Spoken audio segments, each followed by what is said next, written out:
Corfacans, longest tunnel and hidden gem, Shees Park exploration. Good evening sa lahat. Welcome back ulit sa channel natin. So ngayon share ko na naman ulit yung gala namin papuntang Shees Park. So itong Shees Park pala is nasa unahan lang to ng Al Rafisa Dam.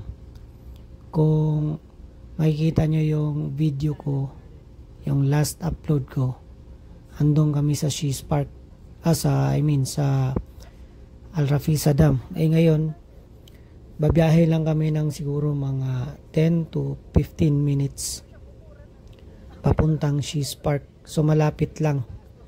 At ang kagandahan nito, ang biyahe na to is dadaan kami sa 4 na tunnel. So ito yung unang tunnel na dadaanan namin. So ang ganda, ang liwanag, kahit nasa bundok na siya, ang ganda pa rin yung pagkagawa ng tunnel nila. Dahil ang liwanag, lahat may mga poste, visible lahat yung mga signage, yung mga warnings, yan. So yun, nakalampas na tayo sa unang tunnel. So approaching tayo sa pangalawang tunnel. Itong una at yung pangalawang tunnel medyo maiksi lang. So ang pinakamahabang tunnel ay yung pangatlo. So bago tayo makadating doon, dahan-dahan lang yung pagmamaneho natin. At saka yung speed limit pala dito is pag dito sa labas 120 ang max speed.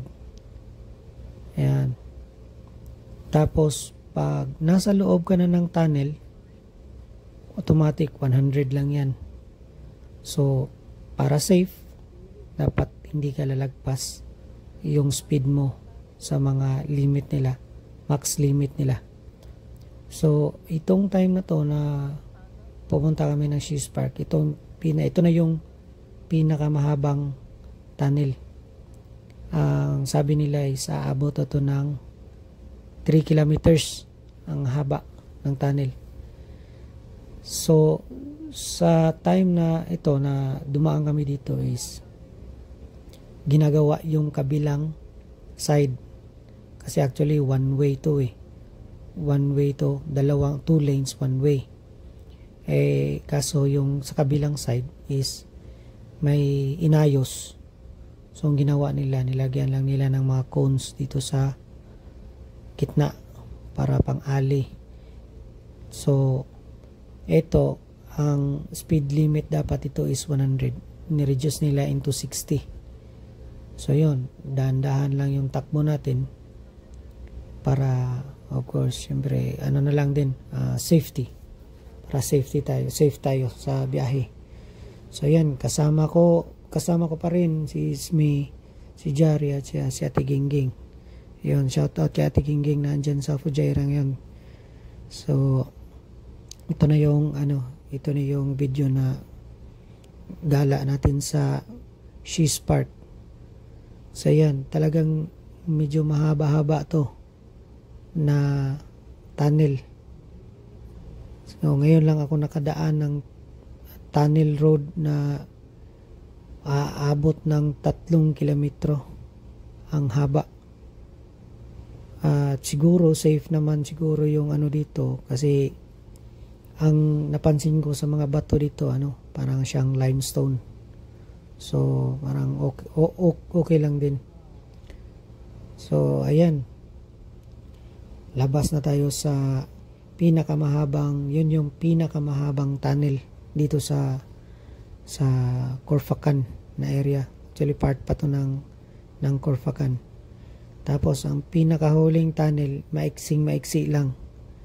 Yan na yung pinakahuling tunnel na madadaanan namin bago kami makarating sa Shees Park. So ayan, approaching na tayo dyan sa pang-apat na tunnel. Medyo lang siya talaga, medyo maiksi lang siya. Actually hindi nyo ma-appreciate yung yung area paggabi talaga, kasi hindi nyo makikita yung mabundok-bundok. Pero pag umaga talagang ma-amaze kayo sa sobrang ganda ng mga tanawin. Yung ano niya, yung talagang gilid, left right, puro mga bundok-bundok yan. Yan, palabas na tayo sa panghuling tunnel. At yun, dito sa pang-apat na tunnel galing ng Al Rafisa Dam, mag-keep right lang kayo dito pag papunta kayo dito sa pagbibisita kayo dito sa She's Park. Pero pag meron kayong maps, madali lang matuntun tong yung lugar, yung She's Park. Ayan, bali mag U-turn, bababa, tapos sa ilalim tatawid ka sa kabilang side. Ayan, kung makikita nyo, ang ganda ng mga daan dito. Hindi siya talaga busy na area. Ayan, tatawid sa kabilang side, tapos may maliit na roundabout, tapos didiretsuhin na lang doon. Ayan, ang daan na to, pababa na to siya. Nakaka-amaze talaga yung area dahil kahit parang yung paligid niya is madilim na madilim. Kasi nga, napapalibutan ng mga bundok. Pero, sa dami ng poste na may ilaw, talagang ang ganda ng daan. Tsaka, klarong-klaro din yung mga directions, signage. Ayan, makikita nyo dyan sa left side. Yan yung mosque dyan sa She's Park. So, I'm not sure kung magkano yung nakalimutan ko na magkano yung entrance fee namin dyan. Pero siguro mura lang. Siguro nasa mga 5 dirhams or 10 dirhams, something ganyan. Tapos same pa rin yung sa Al Rafisa Dam sa parkingan.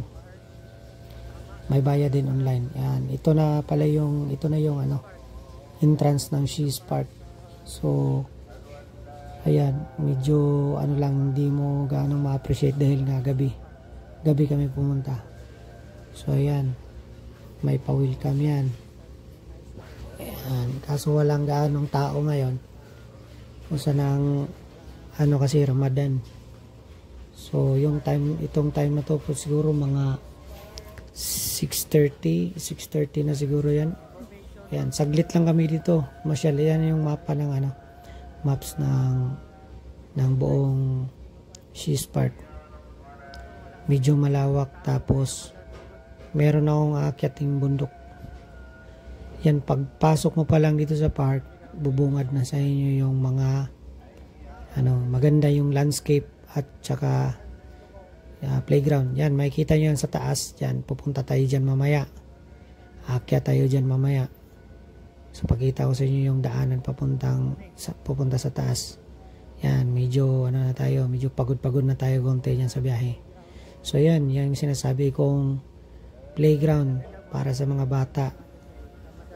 Tsaka, pwede na rin sa mga matatanda. Pwede na rin. Sa mga may edad. Yan, may mga upuan dyan. Ang ganda ng landscape. Ang ganda ng area. Maya-maya, makikita nyo yung buong She's Park pag nakaakyat na tayo doon sa taas, sa tuktok ng bundok na part pa rin siya ng She's Park. So marami siyang malaruan ng mga bata. Ayan. Siya, ang ganda ng nakapag-try din kami ng ganyan. Anong tawag dyan? Comment nyo na lang sa video na to kung anong tawag dyan. So pag namasyal kayo dito, sulit. Para siyang park talagang sa nature. Sa isang nature park, something ganon. Ayan, may playground at saka iba't ibang klaseng mga malaruan ng mga bata. Talagang matutuwa ang mga bata dito pag dinala nyo yung mga anak nyo rito.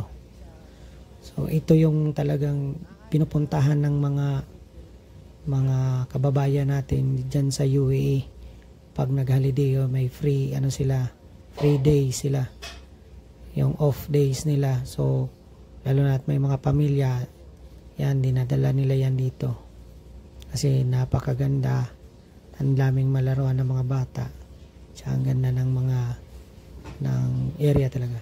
So yan, bali kaakyat na tayo dito sa tuktok ng ano, yung isang part dito sa She's Park, yung sa taas sa bundok. Ayan, kung sinasabi ko kaninang makikita natin yung buong She's Park. Ayun, yun, isang buong park na yun. Talagang medyo matarik yung dinaanan namin na dinaanan papunta dito sa tuktok. At saka yung mosque, yun. Makikita nyo yung mosque na yun, yun yung nakikita natin kanina. Yung papasok pa lang tayo sa She's Park. At saka yung area na yan, puro mga parkingan yan. Ayan. Tsaka dito sa She's Park, mayroon din siyang mga tindahan, may kapihan, tsaka may pagkainan din. Yun nga lang, yung time na pumunta kami dito is ang iba sirado, tapos yung iba walang gaanong binibenta kasi nga Ramadan. Tsaka sa tingin ko mga empleyado nandito, tatrabaho dito is babiyahe pa malayo. Kasi itong area na to is talagang sadyain.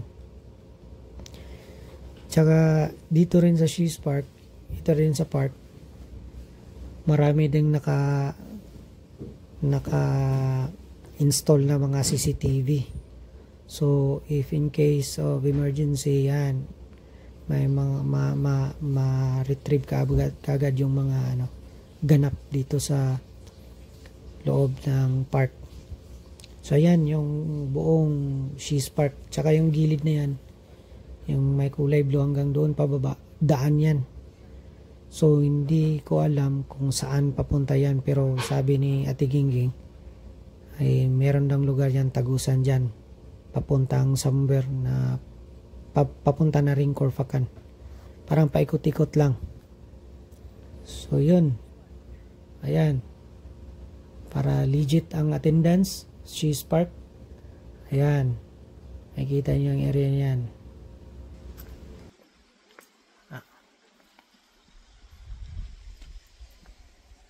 So again, thank you sa mga subscribers, and yun, mga bago pa lang sa channel ko, huwag niyo kalimutang mag-like, share, subscribe, support sa Pico channel.